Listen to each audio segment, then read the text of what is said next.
Chapter 1. The Flight. I should have known something was wrong when Marcus kept checking his phone during the flight to New York. His knee bounced against mine in the cramped airplane seat, and every notification made his jaw clench tighter.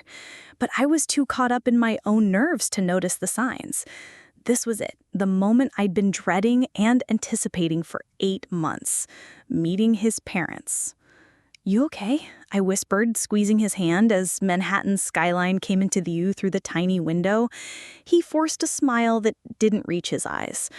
"Just excited for you to meet them." The lie tasted bitter in the recycled cabin air, but I believed him. I wanted to believe him, because in 30 minutes, his father would look at me and say a name that would shatter everything I thought I knew about my life. Sarah. Not Emma, my name. Sarah. The name of a woman I'd never heard of, spoken like a ghost had just walked into the room. And maybe one had. As we descended into JFK, I pressed my face to the window, watching the city sprawl beneath us like a concrete ocean. The Statue of Liberty stood proud in the harbor, welcoming newcomers to chase their dreams. But I wasn't coming to New York for dreams. I was coming for answers I didn't even know I needed. Marcus's hand was sweaty in mine now, and when I glanced at him, his face had gone pale.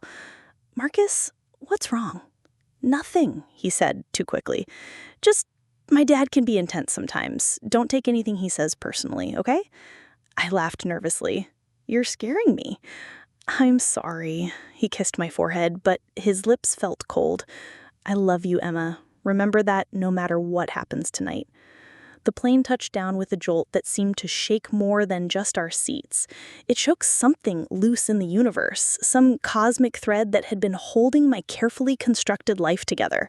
In a few hours, I would understand why Marcus had been so quiet, why he'd insisted on this trip, why he'd looked at me sometimes like he was seeing a stranger. Because maybe he was. Chapter 2. The City That Never Sleeps. The taxi ride from JFK into Manhattan was a sensory assault I wasn't prepared for. Horns blared in a symphony of urban chaos. Neon lights painted the twilight in electric blues and reds, and the driver navigated through traffic like he was playing a video game on expert mode. I pressed against the window, watching yellow cabs weave between buses and bikes, pedestrians crossing against lights with the confidence of people who owned the streets. "First time in New York?" the driver asked, catching my wide-eyed expression in the rearview mirror. "Yes," I breathed, craning my neck to see the tops of skyscrapers that seemed to pierce the clouds. Marcus was silent beside me, his thumb working furiously across his phone screen. I caught glimpses of text messages, but he angled the device away when he noticed me looking. The excitement I'd felt on the plane was slowly being replaced by a gnawing anxiety that settled in my stomach like a stone. "We're going to the Upper East Side," Marcus told the driver, his voice strained. The address he gave made the driver whistle low. "Nice neighborhood. Your parents must be doing well for themselves." "Something like that," Marcus muttered. As we crossed the Queensboro Bridge, the Manhattan skyline exploded before us in all its golden hour glory. The Empire State Building stood majestically in the distance, the Chrysler Building's Art Deco spire catching the last rays of sunlight. Central Park stretched like a green lung in the heart of the concrete jungle, and I could see couples walking hand in hand along the paths. Their tiny figures reminded me that millions of love stories played out in this city every day. But I couldn't shake the feeling that ours was about to become something else entirely. "Emma," Marcus said suddenly, his hand finding mine, "I need you to know that whatever happens tonight, whatever you learn about me or my family, it doesn't change how I feel about you." My heart started racing. "Marcus, you're really freaking me out. What are you talking about?" He opened his mouth to answer, but the taxi was already pulling up to a limestone townhouse that probably cost more than most people made in a lifetime. "We're here," he said, and I felt like I was stepping into a story I'd never agreed to be part of. Chapter 3. The Brownstone. The townhouse was exactly what I'd imagined when I thought of old New York money. 5 stories of pristine limestone with wrought iron railings and windows that gleamed like watchful eyes. Marcus paid the taxi driver with shaking hands, and I noticed he tipped generously, like someone trying to buy a few extra moments before facing whatever waited inside. "Wow," I whispered, craning my neck to take in the full height of the building. "This is where you grew up?" "Part of the time," he said vaguely, hefting our weekend bags. "My parents travel a lot." The front door was painted deep forest green, with brass fixtures that had been polished to mirror brightness. Before Marcus could even reach for his keys, the door swung open to reveal a woman who could have stepped out of a Ralph Lauren advertisement.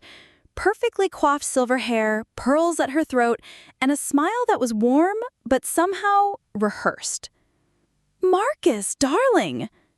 She pulled him into an embrace that lasted just a beat too long, like she was holding on to him for strength. "And you must be Emma." Her eyes swept over me with the practiced assessment of someone accustomed to judging people quickly and accurately. I felt suddenly self-conscious in my carefully chosen outfit, a navy dress that had seemed sophisticated in my apartment mirror, but now felt hopelessly inadequate. "Mrs. Harrison, it's so wonderful to meet you." I extended my hand. "Please, call me Patricia." She took my hand in both of hers, and I felt her studying my face with an intensity that made my skin prickle. "Marcus has told us so much about you." "Has he?" I glanced at Marcus, who was staring at the marble floor of the foyer like it held the secrets of the universe. Patricia's smile flickered for just a moment. Come in. Richard is in the study. He's so eager to meet you." The interior of the house was museum-quality elegant. Oriental rugs that probably cost more than my car, oil paintings in gilded frames, and a chandelier that cast prismatic rainbows across cream-colored walls. Everything was beautiful and cold, like a house where people lived, but didn't really exist. As we walked toward the study, I heard the clink of ice in a glass and caught the scent of expensive whiskey. Patricia's hand found the small of my back, guiding me forward. "Richard, darling, they're here." Marcus grabbed my elbow, his fingers digging in with surprising force. "Emma, But it was too late. We were already crossing the threshold into the study where a distinguished man with salt and pepper hair was turning toward us, a crystal tumbler halfway to his lips. His eyes met mine, and time stopped. Chapter 4. The moment everything changed. The glass hit the Persian rug with a sound like breaking bones. Crystal shards scattered across the deep burgundy and gold pattern, and whiskey spread in a dark stain that seemed to seep into the very foundation of the room. But Richard Harrison wasn't looking at the mess. He was looking at me like he'd seen the dead rise. "Sarah?" The word came out as barely a whisper, but it might as well have been a scream for how it shattered the silence. I felt my knees go weak. I'm sorry, I think there's been a mistake. My name is Emma." But Richard was already moving toward me, his face cycling through disbelief, hope, and something that looked almost like terror. Patricia rushed to his side, her manicured hand gripping his arm. "Richard, please," she said in a voice tight with warning. "This is Emma, Marcus's girlfriend." "No." Richard's voice was stronger now, more certain. He stopped just 2 feet away from me, close enough that I could see the tears gathering in his eyes. "No, I know that face. I know those eyes. Sarah, my God, what happened to you? Where have you been?" The room was spinning. I reached out blindly and found Marcus's arm, but instead of steadying me, he was trembling just as badly. "I don't understand. Who is Sarah?" Richard looked at Marcus with something that might have been accusation. "You didn't tell her?" "Tell me what?" I whirled on Marcus, my voice rising. "Marcus, what is he talking about? Who is Sarah?" Marcus's face had gone ashen. He opened his mouth, closed it, opened it again like a fish gasping for air. Emma, I can explain. Sarah was our daughter, Patricia said quietly, and her words hit me like a physical blow. She disappeared 23 years ago. She was 3 years old. The Brownstone's elegant walls seemed to close in around me. Outside, I could hear the distant sounds of New York. Sirens, car horns, the eternal pulse of a city that never stopped moving. But inside the study, time had frozen in 1999, the year a little girl named Sarah Harrison vanished without a trace. "I'm not your daughter," I said, but my voice sounded strange and far away. "My name is Emma Chen. I was adopted, but my parents died in a car accident when I was 5. I grew up with my aunt in Portland." Richard was studying my face like he was memorizing every feature. "You have her eyes, exactly her eyes, and that little scar above your left eyebrow. Sarah got that when she fell off her tricycle in Central Park." My hand flew to the scar I'd had for as long as I could remember, the one my aunt always said came from falling down the stairs when I was small. Everything I thought I knew about my life was crumbling like those crystal shards on the Persian rug. Chapter 5. Fragments of Memory. I sank into the nearest chair, a leather wingback that smelled like old books and expensive cologne. My hands were shaking so badly I had to clasp them together in my lap to make it stop.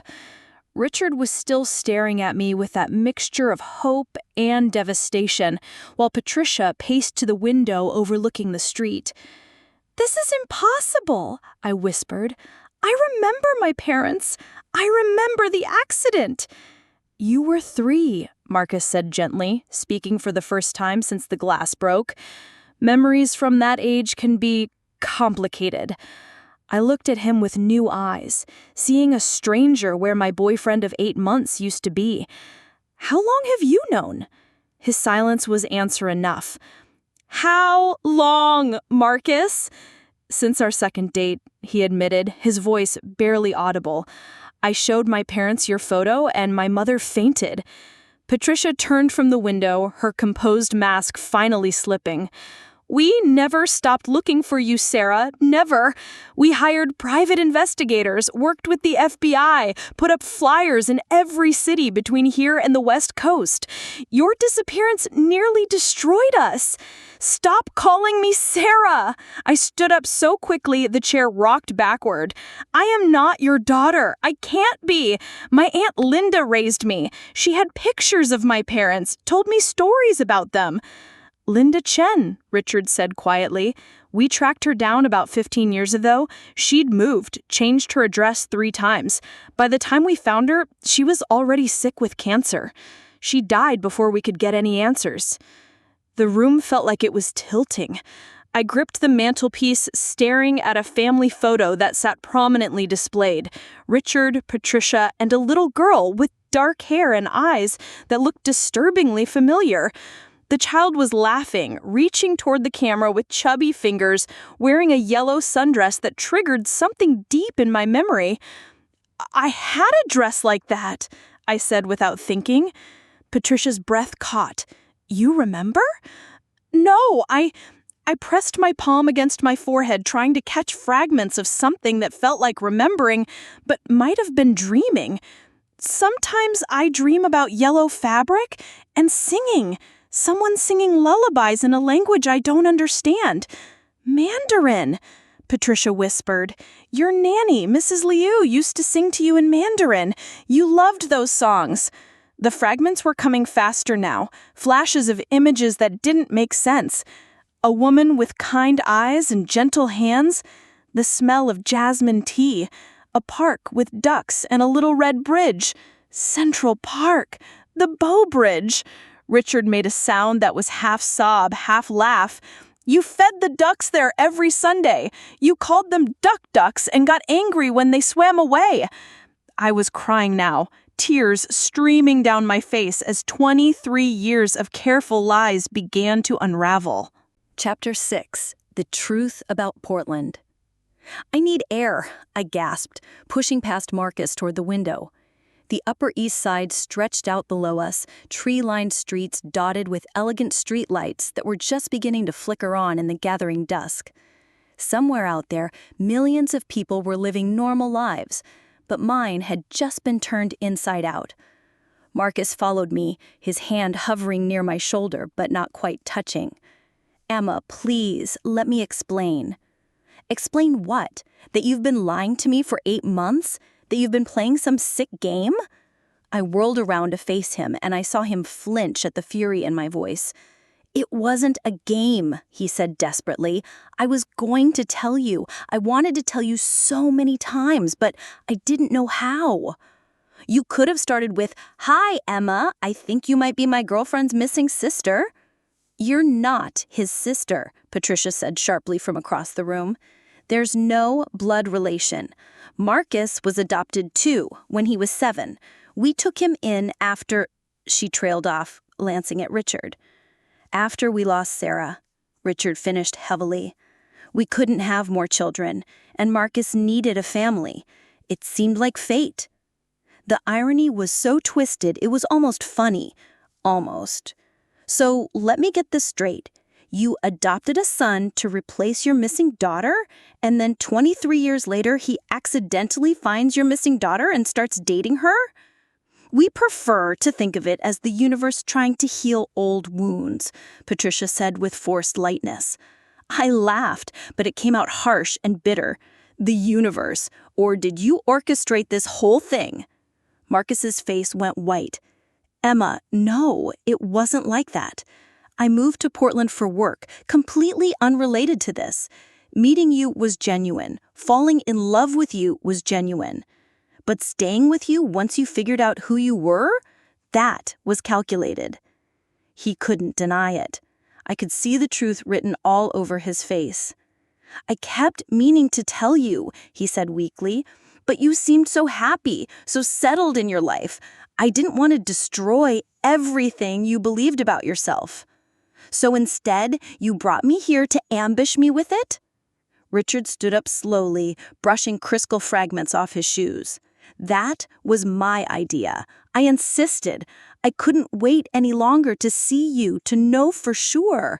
23 years of not knowing if you were alive or dead, it was killing me slowly." The pain in his voice was so raw, it made my chest ache. But I couldn't let sympathy override my anger. Not yet. "What happened to me? How did I end up in Portland with an aunt I'm not even related to?" The three of them exchanged glances loaded with secrets. "That is where the story gets complicated," Patricia said carefully. Chapter 7. The Kidnapping. Patricia moved to the bar cart in the corner and poured herself a generous glass of wine with hands that trembled slightly. Outside, the sounds of New York evening were growing louder. Dinner crowds, taxi horns, the distant rumble of the subway beneath our feet. But inside the study, we might as well have been in a tomb. "Your nanny, Mrs. Liu, had been with us for 2 years, Patricia began, not meeting my eyes. "She was wonderful with you, kind, patient, everything we could have wanted. We trusted her completely." "Too completely," Richard added bitterly. "She had a gambling problem," Patricia continued. "We didn't know. She hid it well, but she'd gotten in deep with some very dangerous people, owed them more money than she could ever repay. So she made a deal." My stomach dropped. "She sold me." "Not exactly," Richard ran his hands through his graying hair. "She was supposed to take you for a few hours, make it look like a random kidnapping, collect ransom money to pay off her debts. But something went wrong. The people she was working with got greedy," Patricia said, her voice hollow. "They decided that a Harrison family member was worth more than ransom money. They could sell you to people who wanted a child, no questions asked. Mrs. Liu panicked, tried to back out of the deal." "They killed her for it," Richard finished quietly. "Shot her in a parking lot in Queens and left her body in a dumpster. By then, you had already been moved across the country." I felt like I was going to be sick. "Linda, my Aunt Linda, was she part of it?" Marcus shook his head. We don't think so.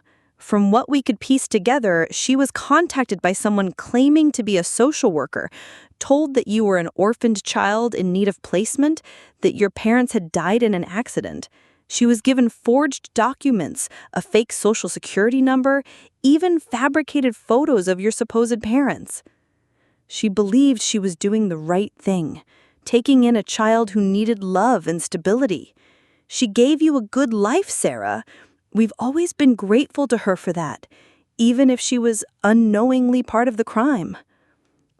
The room was spinning again. I gripped the windowsill, pressing my forehead against the cool glass.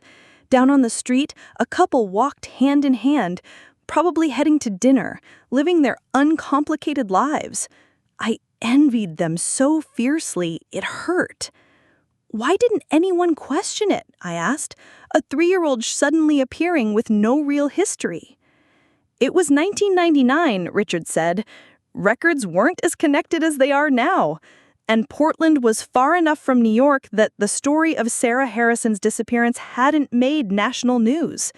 Linda registered you for school, got you medical care, raised you as her own.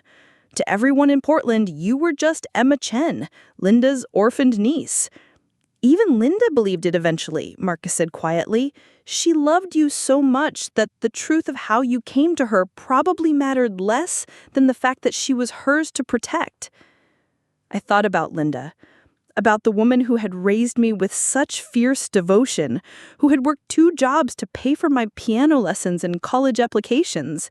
She had been my whole world. And now I was learning that our entire relationship was built on a lie.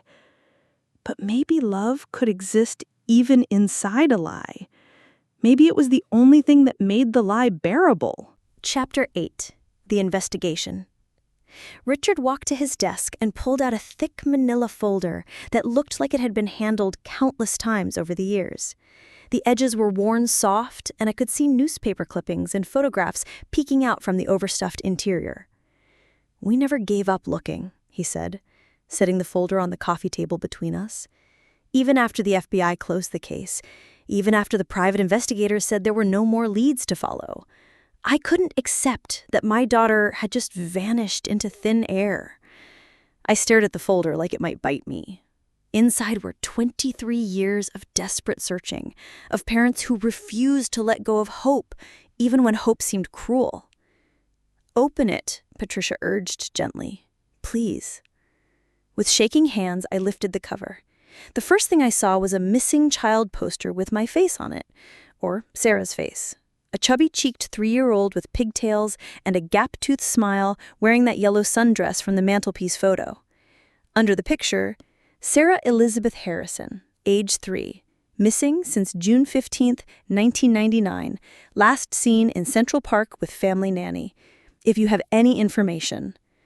"We plastered these everywhere," Richard said hoarsely. "Every bus stop, every store window, every police station from New York to California. For months, we got calls, sightings, a little Asian girl at a McDonald's in Ohio, a child who looked like Sarah at a playground in Denver. We followed every single lead." I flipped through the pages. Police reports, FBI documents, photographs of other children who had been mistaken for Sarah over the years. Each false hope carefully documented and filed away. "Here," Patricia said, reaching over to turn to a section near the back. "This is when we found the connection to Portland." The documents showed a trail of financial records, airline tickets, and witness statements that painted a picture of an underground network that specialized in moving stolen children across state lines. It was sophisticated, organized, and utterly heartless. Linda Chen received $15,000 in cash 2 weeks before you appeared at her door, Marcus said quietly. "She was told it was a stipend from the state to help with your care. She never questioned it because she was struggling financially after her husband died." "She used the money to buy me clothes, toys, books," I whispered, remembering how Linda had somehow always managed to provide for me, despite working as a waitress and a house cleaner. I thought she was just really good with money. "She was a good woman caught up in something evil," Patricia said. "We never blamed her. She saved you, in her own way." I found myself staring at a photograph that had been tucked between the official documents. Linda and me at a playground in Portland, me maybe 5 years old, gap-toothed and grinning as I hung from monkey bars. Linda was watching me with such obvious adoration that it made my chest ache. "She loved me," I said, more to myself than to anyone else. "Of course she did. How could she not? You are easy to love." But even as he said it, I caught the way his eyes lingered on my face, the way he kept looking for the little girl he'd lost and the woman I'd become. 23 years of grieving had changed him, too. We were all different people now than we would have been if that June day in 1999 had gone differently. The question was, who were we supposed to be to each other now? Chapter 9, The Confrontation. I closed the folder with more force than necessary, the sound echoing through the study like a judge's gavel. "I need to get out of here." "Sarah," started Richard. "Don't." My voice came out sharper than I intended. "Don't call me that. I don't know who Sarah is. I only know Emma, and Emma needs air." Marcus stepped forward. "I'll come with you." "No." I held up a hand to stop him. "You've done enough. All of you have done enough." Patricia's composure finally cracked completely. "Please don't leave. Not again. I can't lose you again." The raw desperation in her voice almost broke my resolve, but I couldn't stay in that room full of secrets and broken glass for another minute. I grabbed my purse and headed for the door, my heels clicking against the marble floor like a countdown. "Where will you go?" Marcus called after me. "I don't know. A hotel? The airport? Anywhere but here." The front door felt impossibly heavy as I pulled it open, but the cool October air that hit my face was like salvation. New York spread out before me in all its chaotic glory, yellow cabs streaming down Fifth Avenue, pedestrians bundled in coats, the distant glow of Times Square painting the southern sky in neon promises. I started walking without any destination in mind, my feet carrying me toward the glow of the city. Behind me, I heard the front door open and close, footsteps on the sidewalk. "Emma, wait!" I spun around to find Marcus jogging after me, his face flushed with cold and desperation. "Don't follow me." "I can't let you just disappear into the city. It's not safe." "Not safe," I left bitterly. "You're worried about my safety now? After lying to me for 8 months? I was trying to protect you. From what? The truth? My own family?" He flinched at the word family like I slapped him. "From being hurt. From having your whole world turned upside down." "Well, congratulations. You failed spectacularly." We were standing in the middle of the sidewalk now, and people were starting to stare as they walked around us. A couple of tourists with cameras, an elderly woman walking a tiny dog, teenagers with coffee cups and attitude, normal people living normal lives while mine imploded in real time. "I love you," Marcus said desperately. "That part was never a lie. Everything I feel for you is real." "How can I believe anything you say?" Tears were streaming down my face now, and I didn't care who saw. How do I know what's real and what's part of some elaborate plan to bring their daughter home? "Because I'm the one who insisted we wait," he said. "My parents wanted to contact you directly the moment they saw your photo. I'm the one who said we needed to be sure, needed to get to know you first. I'm the one who fell in love with you before I knew how to tell you the truth." A taxi honked loudly as it swerved around a double-parked delivery truck, the sound making us both jump. The city was alive around us, indifferent to our drama, and somehow that made everything feel both more real and more surreal. "It doesn't matter," I said finally. "It doesn't matter what you intended or how you feel. The foundation of everything between us is built on lies. Then let's build something new, based on truth this time." I looked at him, really looked at him, and saw the man I had fallen in love with underneath all the deception. But I also saw the scared little boy who'd been adopted into a family destroyed by loss, who'd spent his whole life trying to heal wounds that weren't his to heal. "I can't," I whispered. "Not right now. Maybe not ever." And then I turned away from him and walked into the heart of New York City, leaving behind everything I thought I knew about love, family, and who I was supposed to be. Chapter 10. Lost in the City. I found myself in Times Square without consciously choosing to go there, swept along by the current of tourists and locals like a leaf in a river. The massive electronic billboards blazed overhead, advertising everything from Broadway shows to soft drinks. Their lights so bright it turned night into artificial day. People pushed past me, speaking a dozen different languages. Families posing for selfies, street performers drawing crowds with their magic tricks and music. I bought a cup of coffee from a vendor and sat on the red steps that rose above the chaos, watching the world spin around me. A group of teenage girls was taking photos nearby, laughing and posing with the confidence of people who knew exactly who they were. I envied them. My phone buzzed with text messages. Marcus, Patricia, even Richard, who had somehow gotten my number. I turned it off without reading them. For 26 years, I had known exactly who I was. Emma Chen, adopted daughter of Linda Chen, piano teacher and part-time bookkeeper in Portland, Oregon. I liked rainy mornings and old movies, terrible reality TV, and good Chinese food. I was cautious with my heart, but generous with my time. I preferred cats to dogs and tea to coffee, except when I was stressed, and then I wanted the strongest espresso I could find. But who was Sarah Harrison? What did she like? What dreams had been interrupted when she was stolen away at 3 years old? Did any part of her still exist inside me? Or had Emma completely replaced her? A man in a Statue of Liberty costume was posing for pictures with tourists near the TKTS booth, and something about the sight made me laugh. A bitter, exhausted sound that probably looked crazy to passers-by. Here I was, in the city of immigrants, the place where people came to reinvent themselves, and I was learning that my entire life had been an involuntary reinvention. "You look lost." I turned to find an elderly woman sitting beside me on the steps. She had kind eyes behind wire-rimmed glasses and was wearing a coat that had seen better decades, but was obviously well-loved. "I am lost," I admitted. "Tourist?" "Something like that." She studied my face with the frankness of someone who'd lived long enough to see everything twice. "You want to talk about it? Sometimes it helps to tell your troubles to a stranger." I almost said no, but something about her reminded me of Linda. The gentle persistence, the way she settled in beside me like she had all the time in the world. "I just found out my entire life is a lie." She nodded sagely. "That's a hard thing, but maybe it's not all a lie. Maybe some parts were true, even if they were built on shaky ground. How can anything be true if it starts with a lie?" "Well," she said, pulling a thermos from her bag and offering me the cap filled with hot chocolate, "I was born in Germany in 1943. My parents told me we were going on a vacation to America when I was 5 years old.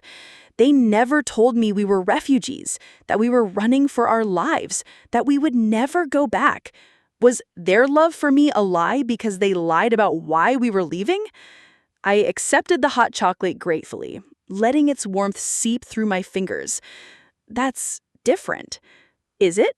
They lied to protect me from a truth I was too young to understand. Sounds like maybe some people in your life did the same thing." Around us, the city pulsed with its endless energy. A police horse clipped-clapped past, its rider nodding to the crowd. A group of young men was breakdancing on cardboard, their boombox thumping out a rhythm that made my heart beat faster. What if I don't know how to be the person they want me to be? "Then, be the person you are," she said simply. "The rest will figure itself out." She finished her hot chocolate and stood up, adjusting her coat against the October chill. "Whatever brought you to this city, child, I hope you find what you're looking for." As she disappeared into the crowd, I realized she was right. I was looking for something. But it wasn't Sarah Harrison or Emma Chen. I was looking for the truth about who I was supposed to become now that everything had changed. Chapter 11. The Bridge. I walked for hours through the city, my feet carrying me from Times Square down to the Village, then across to the Lower East Side, finally ending up at the Brooklyn Bridge as dawn began to paint the sky in shades of rose and gold. The bridge stretched out over the East River like a monument to human determination, its Gothic towers and steel cables a testament to the belief that impossible things could be built if you just refused to give up. The pedestrian walkway was mostly empty at this hour, just a few early morning joggers and people like me who had walked through the night trying to make sense of their lives. I stopped in the middle of the span and leaned against the railing, watching the sun rise over a city that had swallowed my story whole and was now offering it back to me transformed. My phone had died sometime around 3 a.m., which was probably for the best. I wasn't ready to talk to anyone yet, wasn't ready to figure out what came next. But standing there on that bridge, suspended between Manhattan and Brooklyn, between my past and my future, I felt something shift inside me. Maybe the old woman in Times Square was right. Maybe love could be true even when it grew from lies. Linda had loved me fiercely, completely, for 23 years. That love had shaped me, had made me who I was. The fact that she didn't know my real origin story didn't make her love less real. And Marcus? God, Marcus! I was still angry at him, still felt betrayed by his deception, but I could also see the impossible position he'd been in, caught between his love for me and his loyalty to the family that had saved him from whatever tragedy had made him an orphan at 7. A jogger ran past, her ponytail bouncing, earbuds in, completely focused on her morning routine. I envied her clarity of purpose. "I thought I might find you here." I turned to see Richard walking toward me, looking exhausted and older than he had the night before. His hair was messed up like he'd been running his hands through it, and his expensive coat was wrinkled. "How did you know where I was?" "You always loved bridges," he said simply. "Even as a little girl. We used to walk across the Bow Bridge in Central Park every Sunday after feeding the ducks. You would run ahead and wait for us in the middle, spinning in circles until you got dizzy." I could almost see it. A little girl in a yellow sundress, arms outstretched, laughing as the world spun around her. The image felt both foreign and familiar, like a dream I'd had too many times to remember. "I've been walking all night, trying to figure out what to say to you," Richard continued, coming to stand beside me at the railing. "Patricia thinks I should apologize for ambushing you, for not finding a gentler way to tell you the truth. Marcus thinks I should give you space to process everything, but I am a selfish old man who spent 23 years missing his daughter, and I couldn't stay away." The sun was higher now, turning the river below us into liquid gold. A tugboat pushed a barge downstream, and seagulls wheeled overhead, crying their harsh harbor songs. "I'm not the same person I would have been if you'd raised me," I said finally. "I know," he said quietly. "And I'm not the same man I would have been if I hadn't lost you. None of us are who we were supposed to be, but maybe that's okay. Maybe we can figure out who we are now, together." A ferry horn sounded somewhere in the harbor, low and mournful, like the city itself was singing a lullaby. I thought about Linda, about how she used to hum while she cooked dinner, about the way she'd stroke my hair when I had nightmares. She had been my mother, in every way that mattered, even if biology and law said otherwise. I loved her, Linda. Even knowing what I know now, she was my mother. Richard's eyes filled with tears. "I'm grateful to her. She kept you safe when I couldn't. She loved you when I didn't even know if you were alive. She gave you everything I wanted to give you, but couldn't. She taught me to play piano. Chopin was her favorite. I found myself smiling through my tears. She said music was the one language that everyone understood no matter where they came from." "Play for me sometime," Richard asked softly. "I'd like to hear the music she taught you." I looked at him, really looked at him for the first time. He had my eyes, or I had his. The same dark brown, the same way they crinkled at the corners when emotion got too heavy. There was a gentleness in his face that reminded me of Linda, actually. Maybe that's why she'd been able to love me so completely. Maybe I'd reminded her someone too.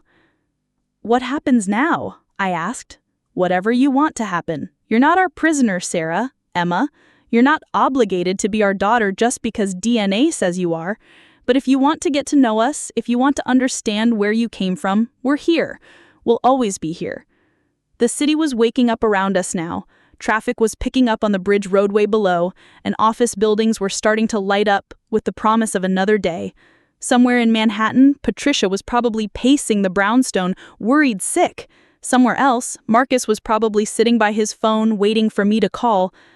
I don't know how to do this. I don't know how to have a family I didn't choose. Nobody does, Richard said with a sad smile.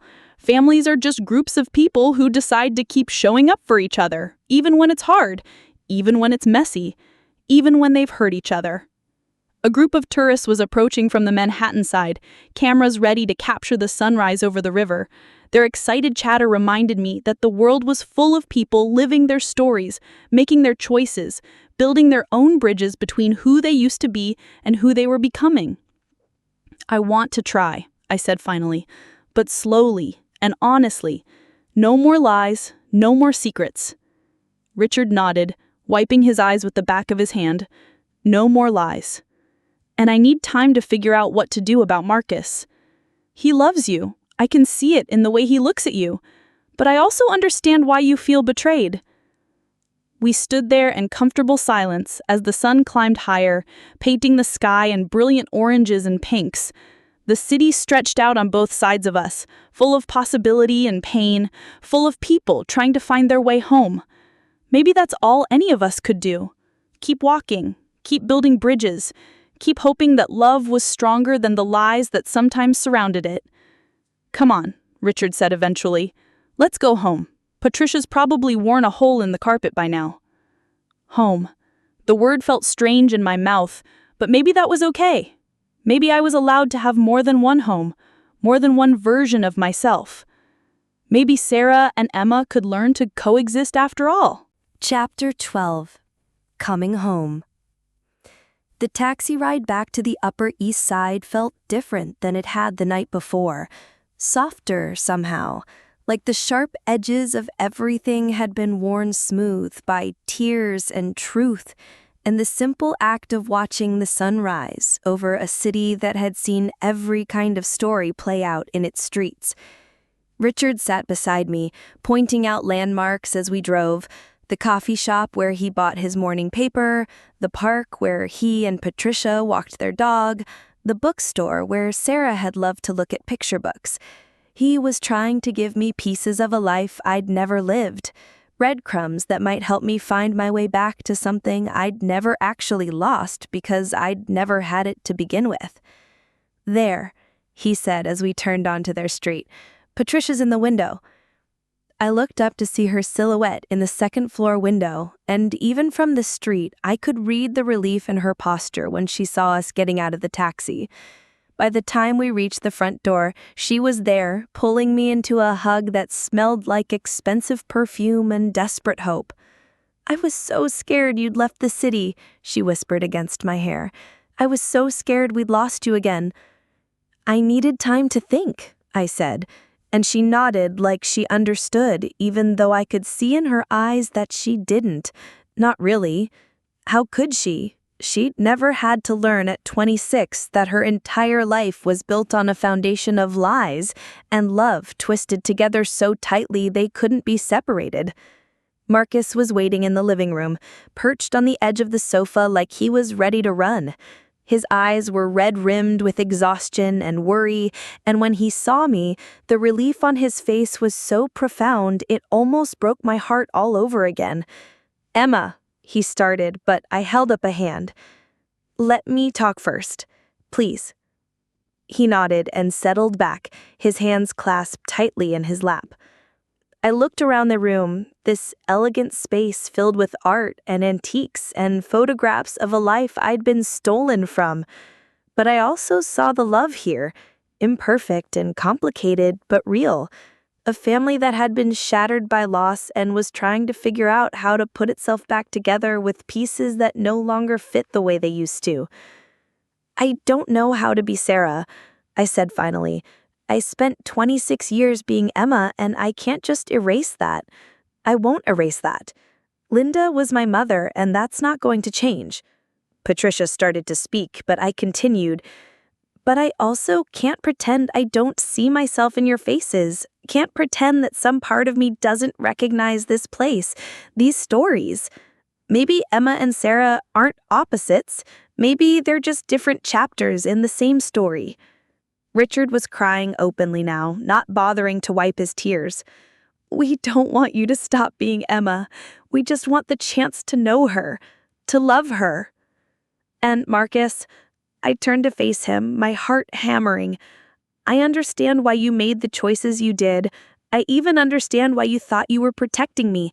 But I need you to understand that trust, once broken, doesn't just magically repair itself. I know I might have lost you forever, but if there's any chance, any possibility that we can work through this, I don't know, I said honestly. Right now, I can't tell the difference between love and manipulation, between what was real and what was part of some larger plan to bring their daughter home. I need time to figure that out. He nodded, accepting the uncertainty, even though I could see it was killing him. What I do know is that I want to try to build something real with all of you, something based on truth this time. It won't look like the family you lost, and it won't erase the years we missed, but maybe it can be something new, something honest. Patricia was sobbing now, her composed mask completely abandoned. That's all we want. That's all we've ever wanted.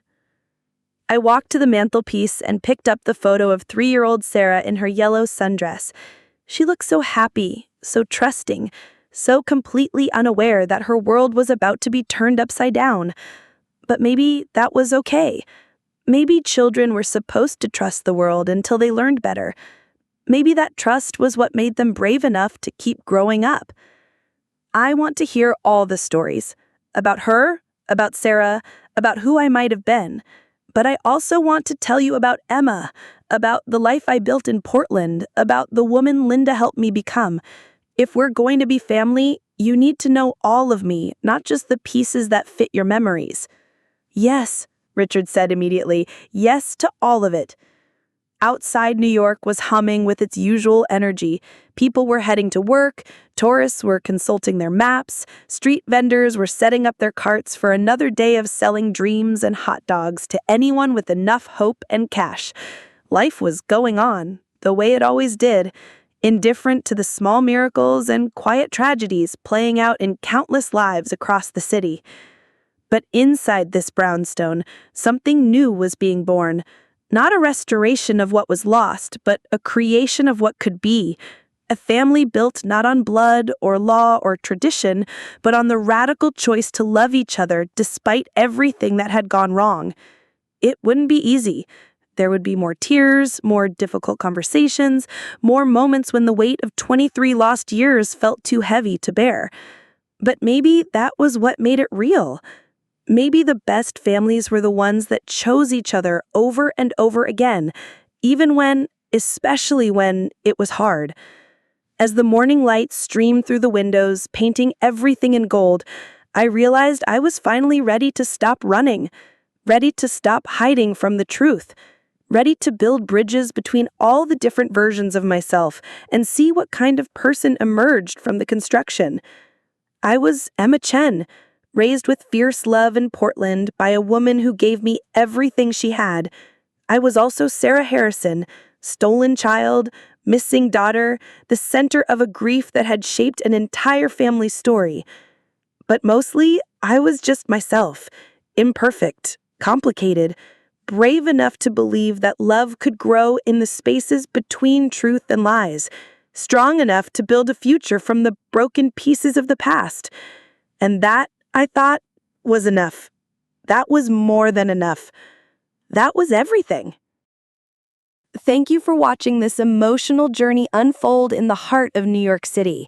If this story touched you, or if you've experienced your own complex family reunions or discoveries, please share your thoughts in the comments below.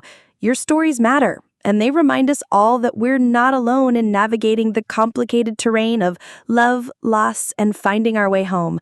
Don't forget to like this video if it moved you, and subscribe for more emotional travel stories that explore how the places we visit can change us in ways we never expected.